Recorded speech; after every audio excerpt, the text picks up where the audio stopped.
Yes, I'm going to be Badwam show on Adom TV live on DSTV channel 280, Go TV channel 119, Multi TV. They give us this one.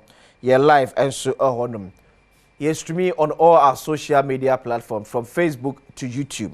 Okay, I'm say like it, share MOB so intimate NB and this is Badwam. Aha, and Yemfaka century, Yemfantro, Yemfabusimuka. Ensumo my Ghana. Ye de beka ne sene ye nim no. No obi anso anya kwan a kire na adwen. Wa bra ye nyi osi akwan emfama obia. Eberfo atase ye betwe enkomo ene anapema mefa happy birthday enkonfama honorable Joe Bedu and former MP for Efia Kwesimentim. Ene your birthday honorable we wish you happy birthday we free Ochiame Kwadwo Dakwa of Adom Newsroom. Also, I wish you all the best. Yakopo enshiraw na onyo kese kopim se obeye kese pa. So na komo do so pa. Kofi Tonto political aide the former vice president of the Republic of Ghana. Kofi Atrasa na ona Kofi Bente MP for Serious. Yeah. Ona boko there. Adom. First time. You're welcome. Thank you. Parliament is saying? Parliament, yeah. You go so. Say, if you say, I'm say, yeah, second week of sitting. Yeah.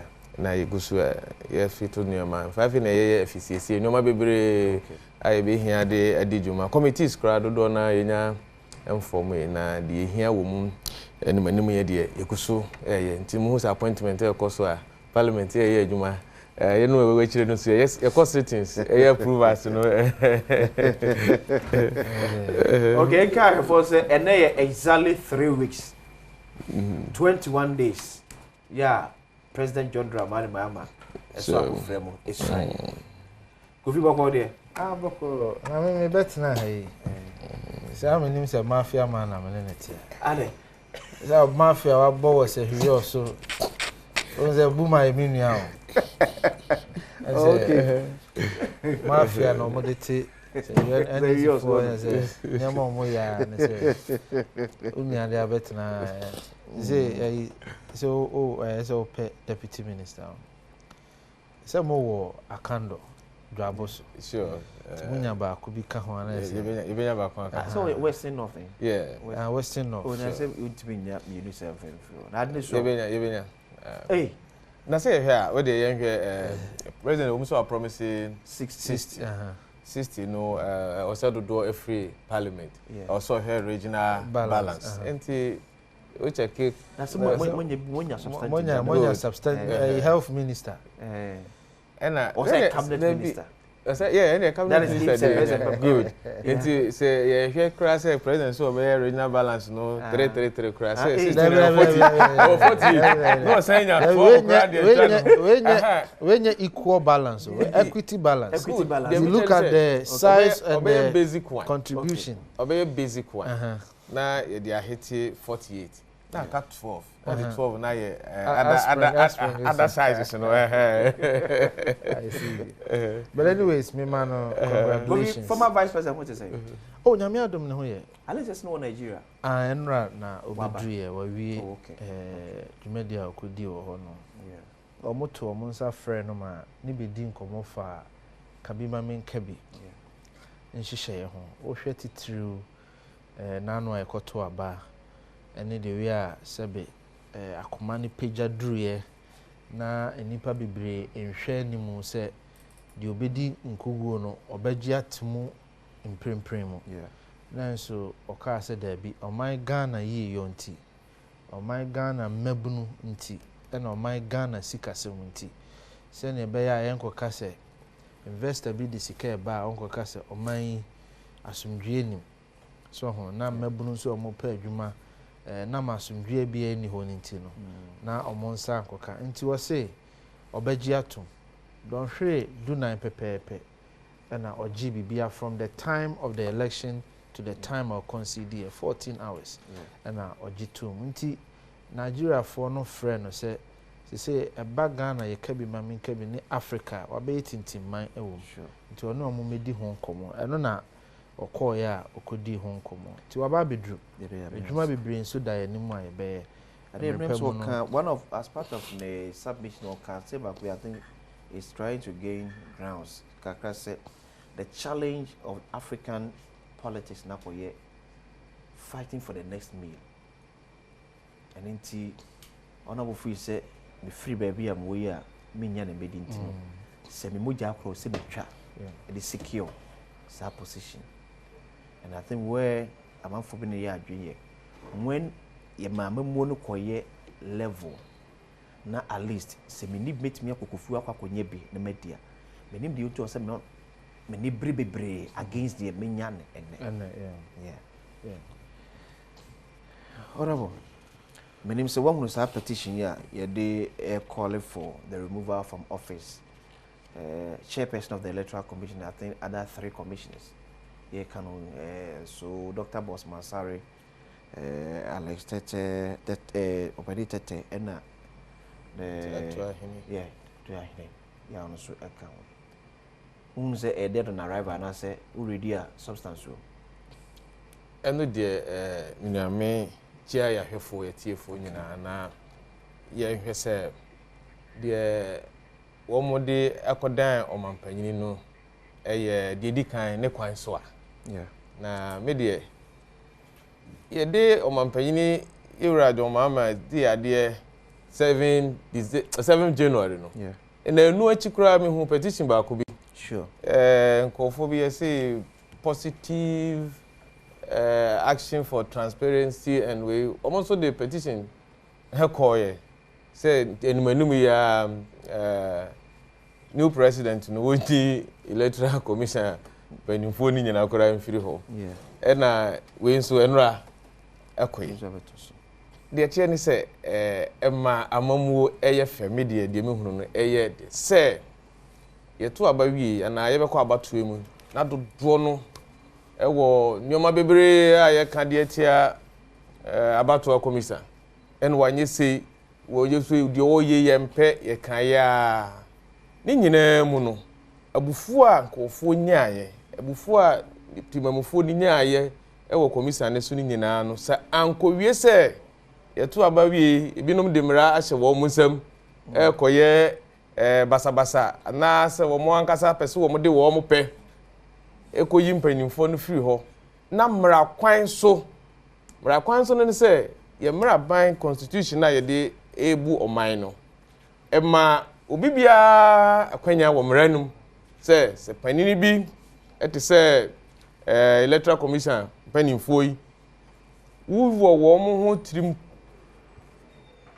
trim kabi se wo madwuma wo mo ye ne enso ani ana wo wadanse die bi a kire se saati bia adwuma na wo mudie no wo mudie a enye yi a mra no ema wo kwan a wo faso na mra no kwan ne se de di kan wo be petition president wo be chiro krata a chire mu de enti a wo fi se saa panimu no ana panimfo no wo mutena saa de bia ho a enye yi eno na mra ntie yi na se papa yi etu saa anamoyi na otu saa namono anase wo mo chiro saa krata na enkyere se no a wo mo dibim ti yenyi mpanimfo no emfiri ho mra na constitution kire ekwan a saa krata yi ebefa so enti eye step ana namo a edikan a wo mo etu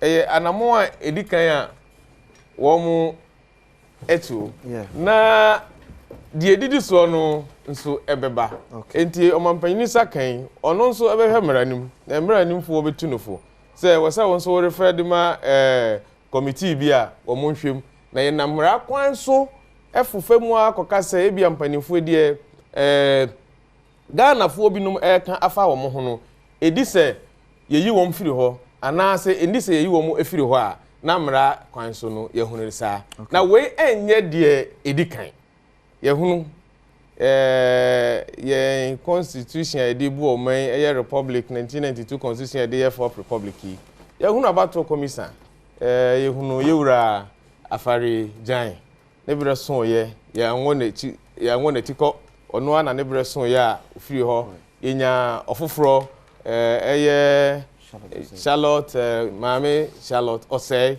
obaaye obi ne wanwie na djuma na bibise ya petition no ma ofiri edjumom na mame James Sanso ababaye na djuma ono so sesi a wo ho na binom so apaja ensensem one na pamfo ne bi enti enye nwanwa se de ekoso yi ebetimi ama maame no kwan se yehwehwe mu no ewo se okoso anase yehwehwe mu no mrane ne wodi enti fa wodwumadi eto ho enye nwanwa eya na ensem mu amu amanyofo muta kan se yisi wi aban mu yisi wi aban mu wakwa abato so electoral commission declare as a parliamentary MP elect for constituency you are sworn in as member of parliament about to our course we process at the age man do you think say any issue official a bit me a election in Ghana what be that question now me so me practical this is a practical question okay say about to enye da prepare ejuma enye event process no ne kekambo mu ni nyina na ma abato no mu nsunsanso ne kase obi aye dwurim anase wanye dwurim enti da na yeto aba no ko a abato nhihye ni nyina bi gina edintwere eso ye twere din a ye behwe wonu mu a ewo akwanya se omutimi ekodi saa ejuma no ye wi a ye se edin no ya twere no ye nhwehwem enhwe se ni nyina eye ededa ne kwam so obi control ni di ma ye nyim firimu ana se obi edin edo be kwakodu so koto aba no enkoba se edin na enye no a na ewo ho no okay we num nyina ebekoso na afia ba ye kwakoto ye hunu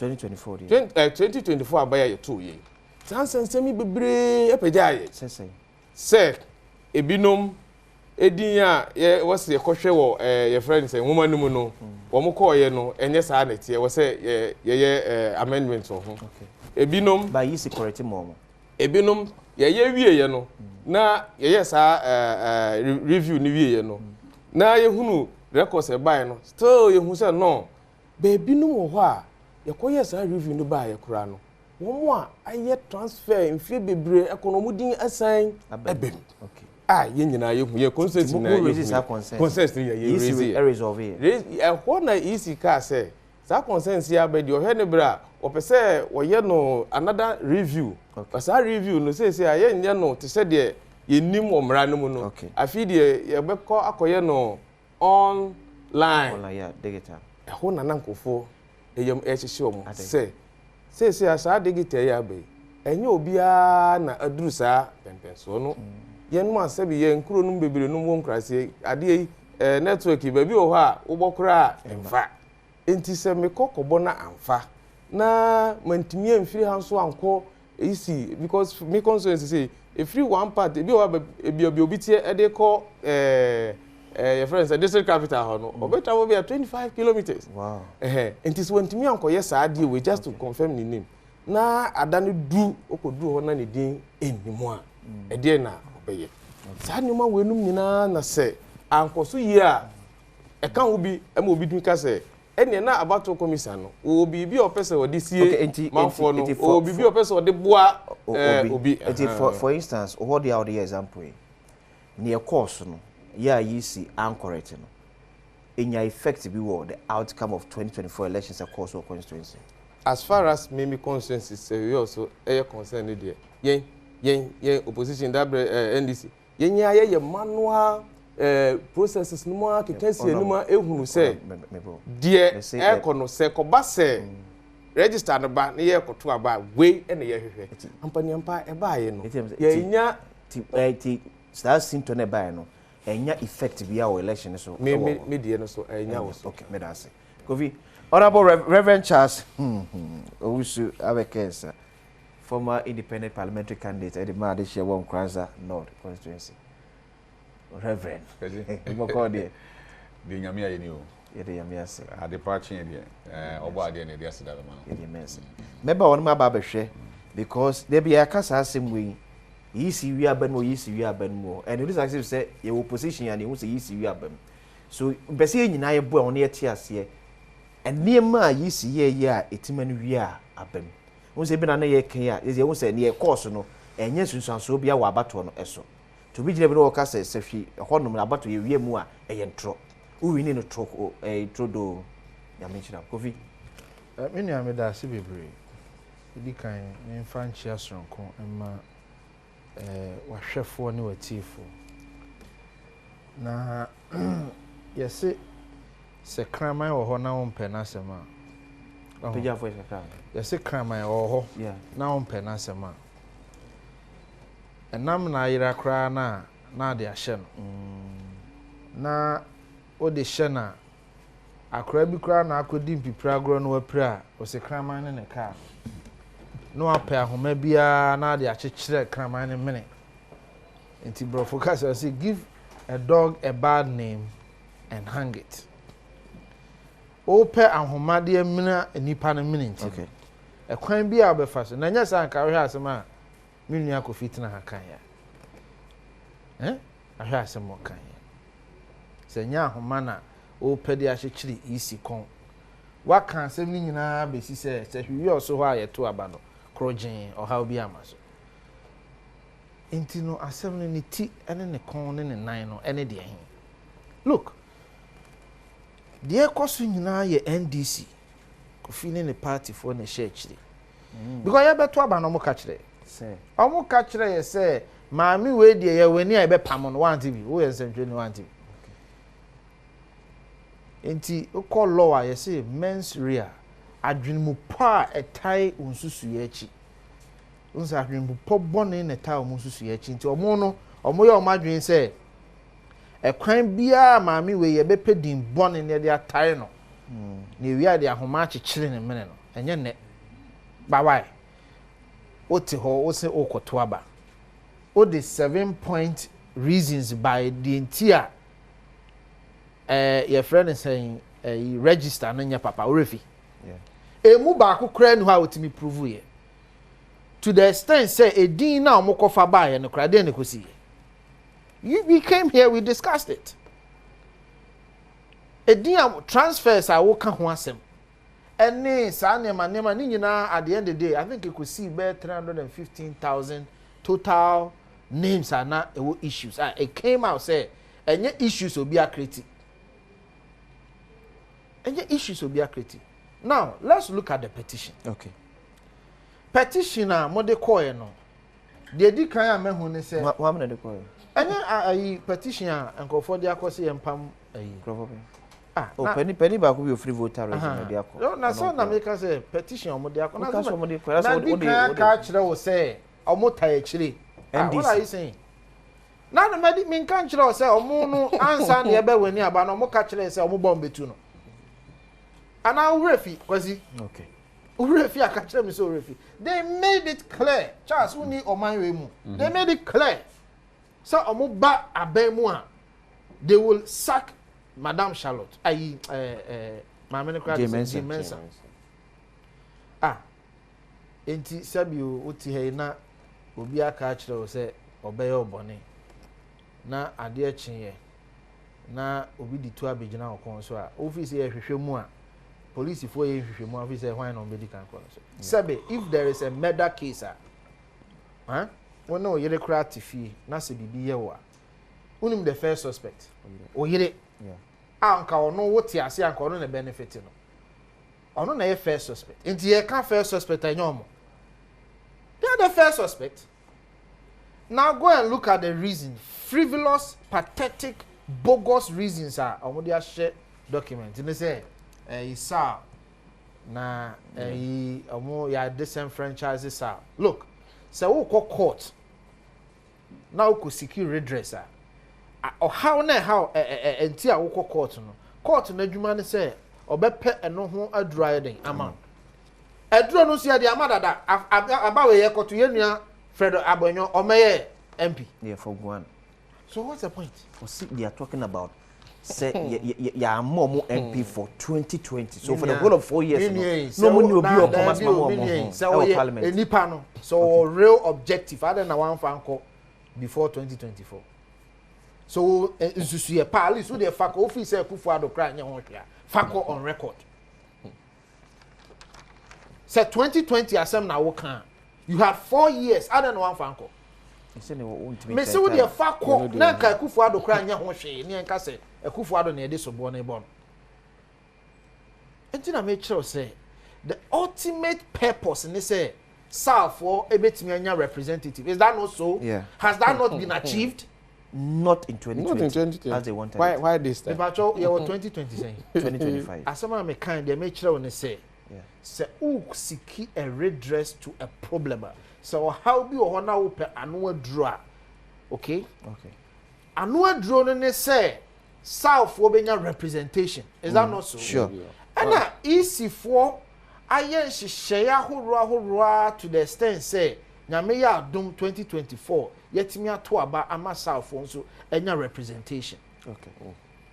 So what is your problem again? One cast up MP Amasafo or say a baby we are dear bi ubrichi merano emani tia nkrofo bi one cast say ya or throw the petition okay, but another Masafo MP that is so one can be the point of the matter is that so what really mu pono yeah na se woni South for ebedi ni ya de na one petition na no no na wo twen to ne de atosu bi o say 2020 elections in Ekoto ye no there were some clerical errors na Madam G Mensa ebobo numbers no o ye mistake enu nti ye nyina so ye mfantu no anadwuma na same say completely hollow empty why sabi akwazi uti he na ukin kan bibi na wayemfum so a eno kire se wo sheda na wayemfum so in any case party a onu ni lusu abano anka wo simfum so no se wa nyanka be benefit no no party na court the intended beneficiary of who problem no wako court okọ court no e dey no ka kire court wasi mi ni adanse bia wasi ensemu amiami gina simpie su kan se ma weni aba no meboa mi ni ho adanse ana urefi akwasi urefi kofi yenje papa no petition watro no on secure redress bi ama party bi o infa no ka say on secure redress ama party bi honorable I say Ghana phone tea. Honorable Mr. Many as American, maybe you are not paying attention. I had your mafia way. We are talking about the facts. The substance is that what raising arguments. Arguments now what raising must have value. I say a mudro. I say so jinam. And I make sure say argument now will raising in so yinamu. Actually say wo si obi kinkan ade na all kinkan no wo share da no ye mfom so se ne be ya be benefit obi into those clerical errors no should be enough basis to what see pam no yeah adenti na wo free say clerical errors no hu hia say ye de pam no efi say wo susue mu no free say sanko anya errors na ke be create a fair and balanced results. Is that not so? That is a fair assumption you can make. Because I don't know they call court. I mean, what petition?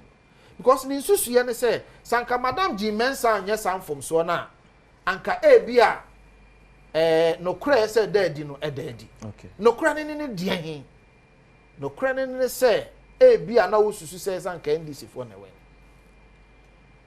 Otherwise, what's your point?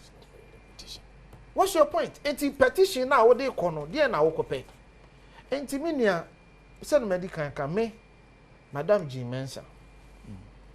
Se obi nyanyina so pa a ekire se ya mamra 1992 constitution no tumi a wode ma ye nyina se enkoto aba no wadane se tumi no esini tirase agye wo utumi afiri nsɛm agye mimi tumi afiri nsɛm na wayɛ nneɛma etia Ghana mmara mɛsɔ so na mafoa so sɛ yɛnyini mfiri okay enti sesi a na wayɛ petition no de mmara no kyerɛ ne sɛ ɔmanpanyin de nkrataa bɛhyɛ aseɛ na ɔde akɔma chief justice na chief justice a set up a committee na committee no I establish say ampa enipa na committee bibia eye of criminal nature that's per dance now the better per dance now the church and say to establish a prima facie once a prima facie is established then an investigation will go on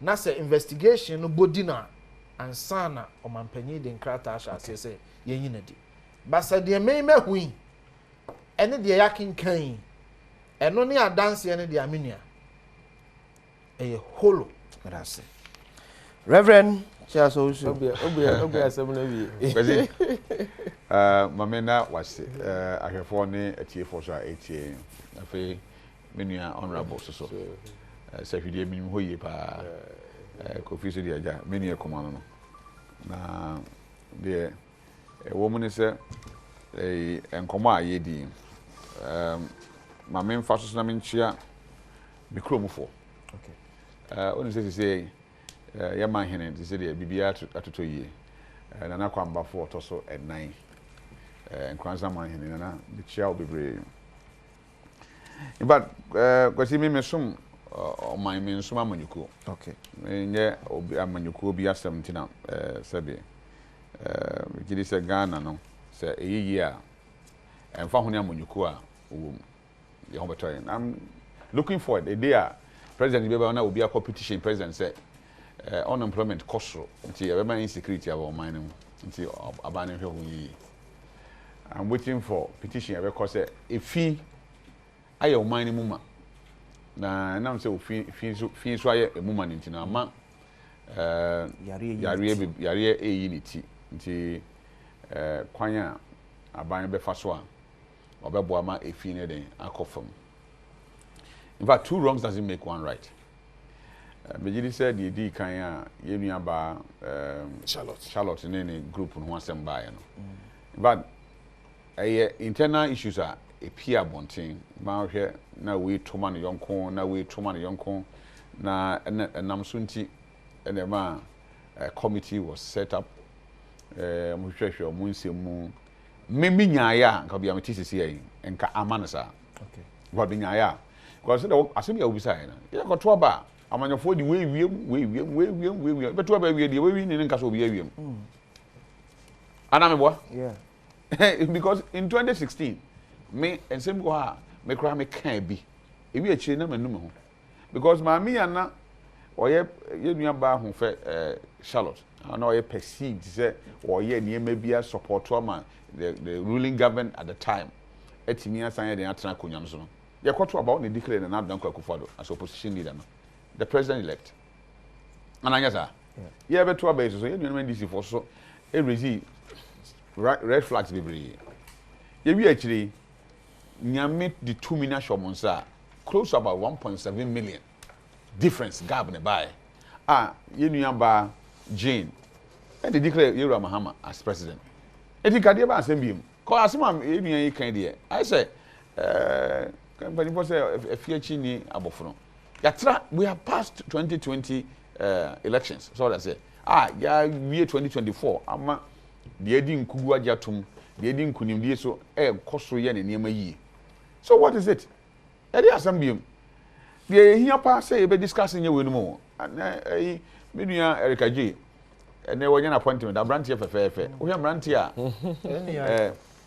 yeah, what they need now is for us to support them so that we meet me abom ho modern aye de on betumi ama o mine den afa nto pefra yet niam we no hwe ekom okromo very serious say petition what petition we must Ewura Mahama say look onyame na de ne baaye na ne niam a wo yeso abaye soronko o hwe kwan afa so to ne niam ne appointment ne kasa ampo na ana ekume. Look, Omampenia for the first time, where di nkunima ojina simpie so o shaya chere man for o kasa o di nkamo mu aba for the first time Ewura Mahama second time because here one come on be am for opposition no and even or take opportunity so obe praise Ewura Mahmoud Bawumia na obe chere na yonko fashion kwan da oni Ewura Akufo-Addo dey entem and indeed okoshia asofo na Thanksgiving service wo hwe ni speech and a statement or kasai any da na all my Ewura at force ne the other three account or the 2 me a show on some among Costa to Juma. You will catch them on say or no also saw a hand tying any dreading a so. And yes, I ain't gonna afford it at 12 Bama NDC4. Ewura Mahama, by oh, I say, Niman ko yes, I mean, challenges or what, as I say, with me, a hena oko.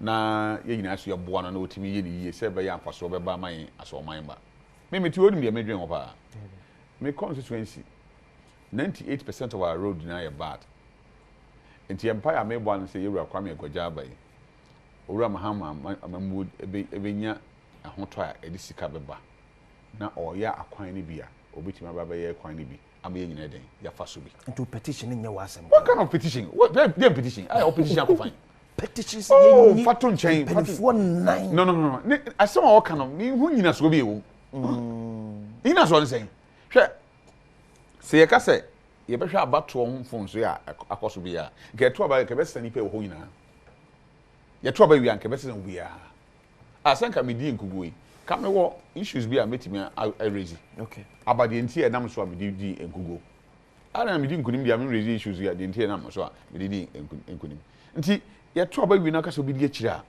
me nuan for him to win a Sehio so ayi adwumaden enya electoral commission for na man di nkunim ana me wa electoral commission for na man di nkunim nya adwumaden a campaign any the message odi na mabonten ni su ne ban a wada na dia kire ne manfo over the years na man na omde animunyam hye den ama no enti menhu die nti a ye to abakura wia all the time no a dig ho ha ever odi nkunim kan say yabo am di nkunim bankugo banko ha de a any indeed nkugo de ya bom de ye ina any football cry sabi o ye boy obi kura timi famu because the team edi nkugo but baby aminu na free ba na premises no en sheda ni ahoden sa baby a petition na free ba no sa sem na woka na o say bosso say the vice commissioner deputy commissioner Dr. Boss Masari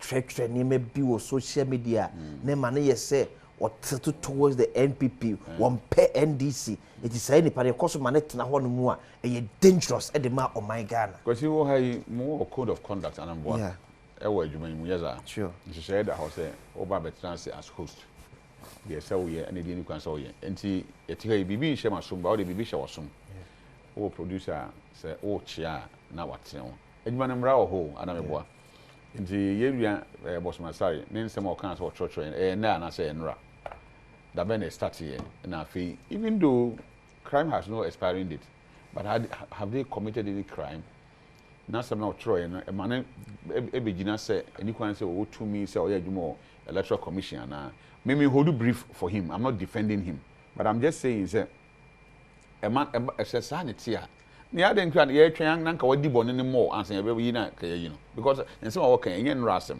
ye nyina enim sa time amre sa amre ne den e course ti me fi say baby Ewura Mahama aduru no ene ne tumi agana for dia share nsem ni gidi a ye wo no mu no a ye nyina ye pese support no bo ne chi don bompa ye support no ma otimi ye o man ni ye me nyina hoto ye no nye nsem we bi na ehia ye mesre Ewura Mahama o makruwa we den empare no o for the fam no o makruwa we empare no mo nso so kra kruwa we no look Ghana for so hwe aba ye to ye ho gradually no NDC winning enipa dodo chain MPP say I can't hear ka say enipa e kon do so be wura MPP no NDC no do so chain o person be wura MPP say this over person be kind of correct but die na man ba sa because MPP any Ghana for they had that bond or do be wo ho na e wo mo ntam enam eniye bi nti okay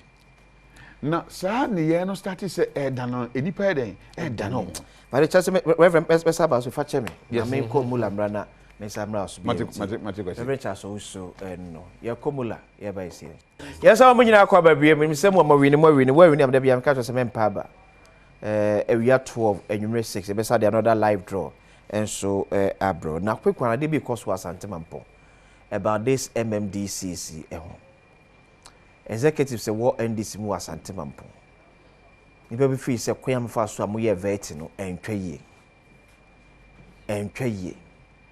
it was set more correct some of the errors and some audios bi asha see APP amam for send we dangerous so bit me atrasa abon the trimu pose obi obi din ko hyemu a automatic on e be fa ntie yin pa ko edin frame no huma pepe ye enya adwuma asantemampo nyame adom ye nya regional minister Dr. Frank Amwakohene eti mumpe MCE obetimi aboa na minister nso etimi atanach no abo adwuma ye dia ma man asantemampo na mampo afa ne papa de efra ye be kyerɛ mo pa koya mo fa so mo yi nkrofo bi de free mo vet mu no entwa yie mo correct that error no enfro happy birthday nkoma Michelle and Clasper, you are 6 years today.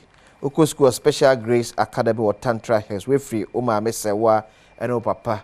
Yeah, on USA. I say wish you all the best. Nyakupo Inshana on your Kesipa. Reverend, I'm for announcing that. Until say Ghana for Amanyofobeja, you do me, I do you. On Zaden. You say you point a bit to me. I catch on say enough is enough. You do me, I do you. No. Say I nyaya. On said intia. Ama yeto abawi a na nkofo season yema nyina nye nra na start you and start you radio mama pen so that be start ya chapa and it's you do me I do you but time bia na de oye victim na wo su asim say onye bi da what you say nti Mr. Yewra Mahama say ababiu nyame nim de nti o standing by for the second time ma omu nyame animase na wagunu ho animase eniyema bi wo ho a ya ye pen a wonima emwama emfa enkambo mu ma oman mu ede nchichemu eneba Yewra Mills ba ye ho oye na dwen senka opese o ka Ghana bom nti wo hwe ya na ne party for kra na eku but na on pese eniyema asisi pen no obetoa so ma sa ne na den akoso na aka ho because e koye kam na se beda ye ho a e be den se ne paper be den e be ko nti Mr. Yewra Mahama wabayi nse bebre na obete bebre no di oni obi hu but oma Ghana nsi na nisu kane na on kai hu se Bible say emre ni nada bibia ho se de obai obesan firi so akọ na emum wakọ awi no enka yedum be na edi beja na saa ne mane ma etise sei petition yenye sumasi ya petition yenyi benten ya petition yenyi ho ahwan da be na ebe hwe petition na awi na de abu oman no so oti asenti mesre na daroma ebru se bibi chia na obetima tre na ye ntre no na emoma ye nye se we pen so esiye nti mesuma ba chinchine atwan asa me pen so bi eden esi aka se nsachire bi eden enyamaye honorable menim Dr. Ishmael Yamsemo committee what it is some reservation be amount for expression be much we say Bank of Ghana or the true state of Ghana's economy, IMF made the true state of Ghana's economy, Finance Minister made the true state of Ghana's economy. In fact, this committee, no, the date of the year, you free. These institutions here, Bobo, so there's no need for any 7-member committee be able to look at our economy behavior. Basa and our kind of sa. I don't know, so when I walk there, and now as a committee, no. Omo juma ye dia sha omunsa no wachonitia okay omampani ebo apro no ye campaign o ka se Ghana fo ye nadom ye de tumi ehye ne nsa se onhwe oman so ade ba ko obe eni se omeme nyina ya toatoa ne ya hwe ya kyerɛ adwen ahwe se de oman no empuntuo no ye mfanko nti o ka se basa obeyi nkofo ama womo adi anim na yatie saa adwenkyere okay the committee we ekoye no enye ne so womo na emekere no sesi ya omampani ne ye mpuntu omane yemfa ha da bi omampani nti ase mu no ogitu mu se adwen sebi endi ba akofo etit ye amanyofo e wonkofo pia ye nim se de ye amanyo wa ha bi no hokra kokudura ye de ye no oni nanso ye ka nimdie ye ka suahunu ye ka hoden tima ye de kikire oman a wo mo wo paa enti ye ntena nka se wono eye mampani no ne amanyoku na sesi aganafo de oman ne ye nko aye ye bibia enti sampani fo we enkonko tenase we your title of omo appointment see they are to plan omo be yen hihye afa sedie dialogue no ebeko okay so ye kwa engage Ghana for ye de obi adwen omo na emekire yen sedie enye no ye be no hefa logistics omo na enkeka mum so no na be ba platforms no so obi bisa say we thought the NDC manifesto was a people's manifesto sure yeah ya Ghana for adwen kire ya Ghana for free say ha na the economy no efa ebeye so when you say adwen kire no na the draft to manifesto abontoa a kire ne oba abeya why then do you come back to me and ask for another share abesade ebu o man bi manifesto no your people's manifesto yes they said they make an one penny egitum say in the leadership side no they be on top down or bottom up say yentie dodo no wo mo na ya pempi no share ne susue programs e ba na be affect ni pa dodo no ya wie ni nyina manifesto it took us over 1 year to prepare the manifesto nyoma ni bi on kra 2024 nyoma ya kan ye sesi a ya ba ba manifesto no ewo ho manifesto no very broad in America no a broad yen party and ya ye etieti Ghana for be grassroots ye congress sesi a e be fie adwumase e dien na be tia pa so mampani se mpanimfo we mun sanko mprempri ya yewo mu na wotwe nan mun ma ye hunu Ghana fo adwenkyire biom se e bia mampani se si a waba ye hunu se nioma no untimi nya ni nyina na munim dada na mbo it is obvious na munim dada se mampani ntimi nya ni nyina there be o ye ka prioritization se won se ya ye manifesto ni de ya ye ne kakra eda ho we na Ghana hia ntimpanimfo yi ntinase na munti adwenkyire ye hunu se a sector way honorable as I try to kakra say the same NDC People's Manifesto mu categorize no and mu yi first 120 days out of it. Sure. So when it comes to prioritization there, my dada, you know the area you want to touch immediate. Yeah, it will touch the heart of Ghanaians.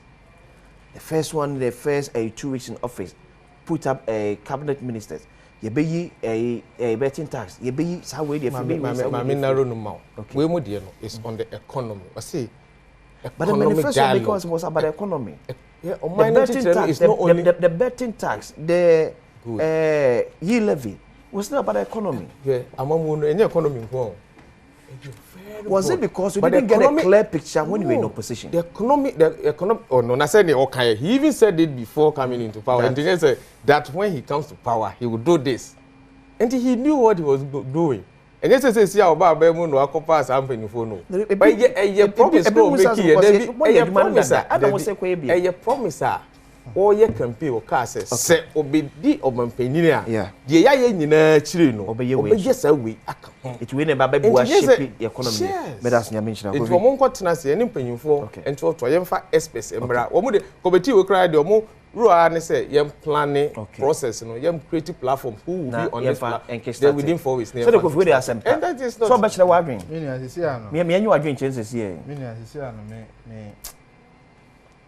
Ghana for ye no mo ade because see him say committee and anke koto aba ma committee for because I just don't understand every day committee say 1 week one committee Mati committee here Sami Jemfin kwa committee nipa 21 also ade the good 21 people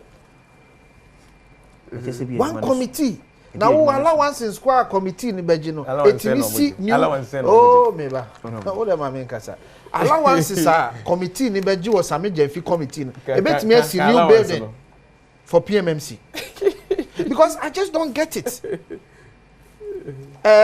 John Jinaponso ati committee enti mo buy say mo nimdie na mo be chichiro man na say mo buy say mo de mo be titi committees na nka mo fi say committee ne etete a anka ye nyina yentimi mu man why wo say obi mo ne homode yemfa Ghana nhye wonsa na wo nimdie a obetimi de abu o man ye de Ghana hye wonsa afi ye Ghana fo na osori a wasa ba ye ho say ye mebu man no ma na wo asema na wo tena ha kan into governance no o say ye political party ona bacho look, Ghana is a serious country. It needs serious leadership. Party bako, John Jena Party Committee. Finance Minister at the committee. In fact, the committee is growing. Okay. Me assure say Lance and so better committee because already no, or shall see too good. I will win MP. I shall say illegal mining. I'm a him for her. A war I will win crab a cameboa. Oh, master, you see, me pacho, me a juma me. Answer me babet na me kasano. No my research. I will win a him full. About Bontin say, one more MP I will win MP or NDC MP. I'm a muan kasa mu company. Mon centro ni akoye hwehwe mu say NDC talks. Ye illegal mining. Na no ye hu de mokoye wo oboase. And to the point is they say no every week bia mo beti committee, mati constitutional committee, mati energy committee, mati gold committee. Say yanko planning event in so mati hu committee. Event keka ye planning. And also just ye hu committee. Say ye dia akonwa be si ha. Na dan we ne be kwakoye meeting ni wo mu no so just ye hu committee. I don't get it. Look, governance is a serious business. And Tierra Mahama, we voted for you to form a government, to have a cabinet that must think. Okay. That was the purpose of the cabinet. If there be a committee, never mamo. And Tierra, me medika I said the other day when I came here, I said it. Say, look, we want Mahama to succeed, but we are going to hold his feet to the fire. Yet to Aba Emma John Dramani Mahama, yan to Aba Ma committees. They should get to work, appoint the right people with the competencies to do the work. No more nice say no boys and girls ne a year most I say kwa mo be fa so ache sika no say no mo be fa mo call for no matic committee na mo ma allowance. Is that how you want to run this government? Get serious and get busy. 4 years no ebeba enche already mu good will no asha say enyunu Reverend kwesi we kesa asem papa amanyo for the Dr. Ishmael Yamson super once upon a time you were kufado by na or yini ministers na appointees ministers in over 100 Ghana for start say kasa will say he's in a hurry. Na yamana kwana o mine na yedi ahye nsa na on fix your mind. I think that it is too early. And Yura Mahmoud Baumia any opportunity by anka onye said he work for the year na he will change his style because will be different. Committees or no committees. Bottom line, the Ghana for you and say aban sunsanso ebetimi aboa ma ohaw ne amane ayibum ne so eden eso beti yeah. In fact me be we migina sisi yi the mehwehwe nyina ne se yewura mahoma be ma business community no dipa ayom ankrenkren enyuma enya rehwemu woni mu se sikasem totoye be ekoyie se be ya enyuma betimi apagya ne ho ama nipa dodo anya bie den aye sabe maami odi kokwa besi kwan ho a ne buta nyina nse sika be konkofo botuma betimi atoko ni ma na o metena kokko ho from the park kusi 10 o'clock okoko de acha by 8:30 na say den esa de all to kokko abrante oboku bi okwan ho all those things na ye niema optimamufo na ye nkromfo no ye hwehwe se niema be yi enti Obiane and the style of governance or the enam. LBB might not maybe have committees near you. He wants to have committees. You will judge them after the committees na juma den omaye e dey be mu say na eso won faso ana eso e den eni faso nti me dey me tell you no personalities e won no me obi any problem ya say the tax bi na show mo nsa at the end of the day no won nya juma mo ya juma mo man no nti after so o submit on report of the aba no e na ibetime nya ho kwan akase na yes say ye beye ana any kwan say ye beye because we are looking for value for money there until say execution beye adwuma na wontimi enkyere de e be free meden aba nti yenya abotre na because I see constitutional review committee once my year kan any other committees a very important for me share some committee na ho no me share no members na wo so me who say it's not party driven committee say party for na ye do o ma ye akogu so nti party for na ye kwakọ kire o ma dwen e wo say aban ne wo na leaders ni so de hu bi efa ho de na mum wo hwe ba bi ye piki o mu free ye ni all the institutions o mu free ni ayi na like I say solid kwan be na ye befa so a wo hwe ne ho na ye agudie na ye dia ba ye nya so mfa so ti kwan be na ye befa so committee ni be mu ye hu kwan ye befa so agudie na ye beto afiri ye nuanom a eye nyuma no ho no eso betima ba so amfa so na say betima to afiri ye nuanom ho dia na say aban so say aban bom ho ban so dia say e mom the you can say neighboring environment ye conducive betima ye adwuma ma Ghana fo nya so den emfa so okay that is me the mehwehwe say ye ntine kwa say ya wakọ tena sina manfo akọ church o church bia no ma so den e kom ba bi na mum committee the results e beba e di impuntu be den ebebra o man Ghana. That's me. Very quickly. You see, I was the board secretary for PMMC. Yeah. So I know the job very well. I know the mandate of PMMC. And I've read what the board is going to do. The good board. The good board, if promulgated. Okay. But you see, men Kasabibre will wait for the board to come.